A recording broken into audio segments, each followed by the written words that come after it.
नाज़रीन, माशी सूरत-ए-हाल का तल्ख एतराफ़। पाकिस्तान की माशी तारीख में पहली बार हुकूमती ऐवानों से वो सच्चाई सामने आई जिसका सामना आम आदमी और कारोबारी तबका अरसे से कर रहे थे। वज़ीर ख़जाना मोहम्मद औरंगज़ेब ने खुले दिल से तस्लीम कर लिया कि मुल्क में टैक्सों की भरमार और बिजली और गैस की आसमान छूती कीमतें अब बर्दाश्त से बाहर हो चुकी हैं, जिसकी वजह से कई आलमी कंपनियां पाकिस्तान से अपना कारोबार समेट चुकी हैं। 1000 अरब रुपये सालाना करप्शन का ये एतराफ़ इस बात की दलील है कि अब महज दावों से काम नहीं चलेगा। तवानाई की महंगी कीमतें और कारोबारी लागत सन्नतों का गला घोंट रही है। इसी पर बात करेंगे। माहिर मईशत हमें ज्वाइन कर चुके हैं हमारे गेस्ट डॉक्टर शाहिद हसन सिद्दीकी साहब हमारे साथ मौजूद है। बहुत शुक्रिया डॉक्टर साहब प्रोग्राम में वक्त देने के लिए। डॉक्टर साहब, वज़ीर ख़जाना का ये एतराफ़ कि टैक्स और तवानाई की कीमतें नाकाबिले बर्दाश्त हो चुकी हैं, ताख़ीर से ही लेकिन सच सामने आ गया। सालाना 1000 अरब रुपए की सरकारी ज़िया और करप्शन के बावजूद क्या सिर्फ निजकारी इस मसले का हल हो सकती है? बहुत शुक्रिया आपका। देखिए, मैं ये समझता हूँ कि ये बात इंतहाई तशवीशनाक है कि पाकिस्तान की मईशत में जो ज़बरदस्त खराबियाँ हैं और जो तबाहकारियाँ हैं, उनका जिक्र करने से एक मर्तबा फिर वज़ीर ख़जाना ने इज्तनाब किया है, वो नहीं बताई।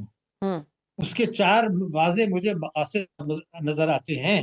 नंबर 1, टैक्सों के शोबे में, तवानाई के शोबे में और बैंककारी के शोबे में जो बुनियादी तब्दीलियों की ज़रूरत है, जिसके बगैर मईशत ठीक नहीं हो सकती, वो करने का हुकूमत का कोई इरादा नहीं है।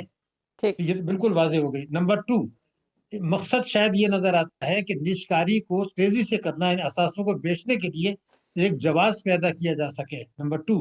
नंबर 3, अवाम के ऊपर कुछ ना कुछ मज़ीद बोझ डालने के लिए की ज़रूरत का एहसास दिलाया गया है।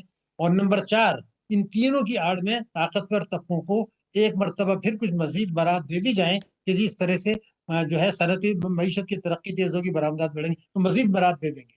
लेकिन बुनियादी सवाल ये है, जो मैं बताना चाहता हूँ, कि जब हमारे वज़ीर आज़म साहब ने ये कह दिया, रिकॉर्ड पर कह दिया, शहबाज शरीफ साहब ने, जी। कि एफबीआर टैक्सों की मद में 15,000 अरब रुपया सालाना कम वसूल कर रहा है, तो क्या ये बात वाज़ेह नहीं थी कि असल खराबी वो नहीं है जो वज़ीर ख़जाना बता रहे हैं 1000 अरब की? असल खराबी वो है 15,000 अरब रुपया कम वसूली सिर्फ एफबीआर एक साल में, हर साल।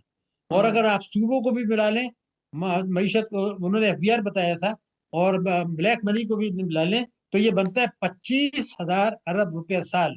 अगर ये आप नहीं करते, ये वसूली नहीं करते, ठीक। तो आईएमएफ से कर्जा भी मिल जाएगा, असासी भी बेच देंगे, ताजिर बरादरी भी खुश हो जाएगी। लेकिन पाकिस्तान की मईशत को जो खतरात हैं, जो चैलेंजेस हैं, जो पाकिस्तान में 26 मिलियन बच्चे स्कूल नहीं जा रहे, जो 12 करोड़ गरीब अफराद हैं, 44%, जिनको लोगों का इलाज मुआवजा नहीं है, मुनासिब गजा नहीं है, ये चीजें तो बिल्कुल पीछे चली गई। यानी आइंदा भी उसकी बात नहीं होगी, सिर्फ ये होगी कि ये चीजें ठीक कर दें ताकि शायद कुछ बरामदात बढ़ जाएं या बढ़ जाएं। तो मैं बिल्कुल। समझता हूँ ये बहुत ही गलत बात है, ये नहीं होनी चाहिए थी।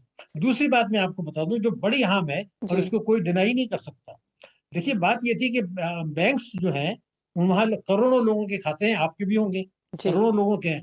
मैं रिकॉर्ड पर बता रहा हूँ कि जो सूदी बैंक्स हैं, उन्होंने जून 23 में मुनाफा दिया था खातेदारों को 20.5%। ओह। अब ये 2.5 साल के बाद दिसंबर में हो गया 9%।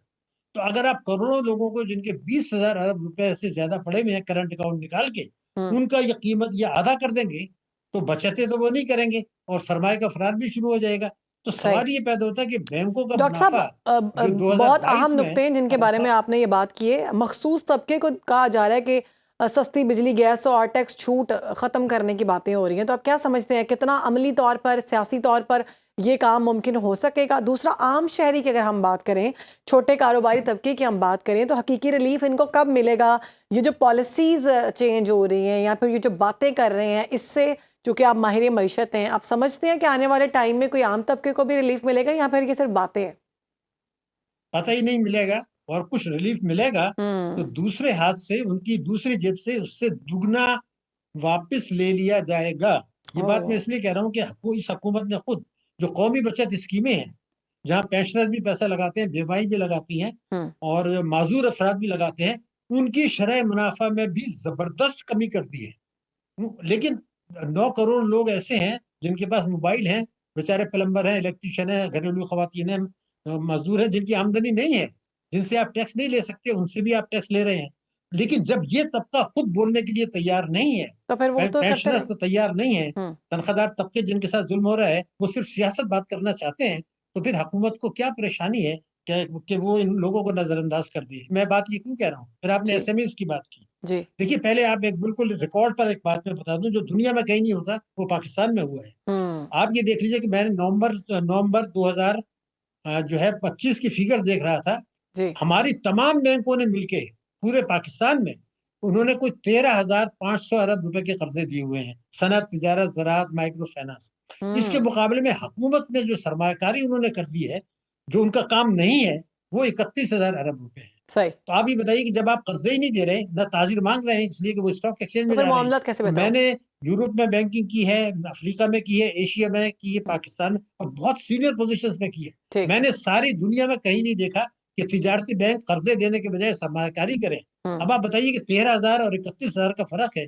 اگر آپ 10,000 سرمایہ کاری نہ کریں اور اس کو عوام کو قرضے دیں, برآمدات کے لیے دیں, مائکرو فائنانس کے لیے دیں, ٹھیک. گھریلو خواتین کو دیں, تو تو چھوٹے موٹا کام obviously کریں, معیشت یہ میں بہتری کرنے آئے کے گی. بجائے ڈاکٹر صاحب حکومت کئی کو کہہ رہے ہیں. عالمی کمپنیاں جو ہیں وہ ملک سے کام چھوڑ کر جا چکی ہیں, یہ ہمارے اپنے وزیر خزانہ صاحب فرما رہے ہیں.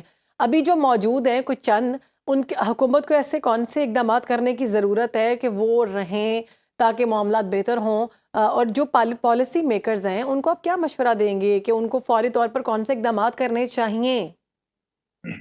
دیکھیے میں وہی تو آپ سے جو میں بتا رہا تھا وہی تو آپ کو میں بتا رہا ہوں, لیکن انہوں نے یہ کیوں نہیں بتایا کہ پاکستان سے بڑے پیمانے پر سرمایہ کا فرار ہو رہا ہے, قانونی طریقے سے بھی ہو رہا ہے, غیر قانونی طریقے سے بھی ہو رہا ہے, حکومت کے علم میں ہے. تو جو یہ بڑے پیمانے پہ سرمایہ باہر جا رہا ہے تو بیرونی سرمایہ کار یہ دیکھ نہیں رہے, وہ پاکستان کیوں پیسہ لائیں گے کہ جب ملکی سرمایہ کار ان سے پوچھتے ہیں مجھے پیسہ باہر بھیجنا ہے, آپ کو رستہ بتا دیجیے. نمبر 1 تو یہ جو بیرونی جا رہے ہیں ان کی وہ تو واپس آئیں گے نہیں, اس وقت تک نہیں آئیں گے جب تک میں نے آپ کو بتایا کہ آپ کیا کرپشن بھی ہے, ٹیکسوں کی چوری بھی ہے, بجلی کے نرخ بھی زیادہ ہیں, وہ اس لیے زیادہ ہیں کہ آپ طاقتور طبقوں سے ٹیکس لینا نہیں چاہتے. بینکوں نے جو ہے منافع ملتا ہے بڑا, اس پر 45% ٹیکس لگا دیا ڈپازٹ کے ٹھیک اوپر, وہ ہے ڈاکٹر سرمایہ شاہد کو حسن فرار کر رہے ہیں. صاحب, تو بہت زبردست گفتگو کیا آپ نے کہ ہمیں پالیسیز میں چینج کرنے کی بہت زیادہ ضرورت ہے, اور عام عوام کو ریلیف دینے کے لیے یہ کچھ اقدامات ہیں جو کرنے چاہیے. پتہ نہیں حکومت کیوں نہیں کری.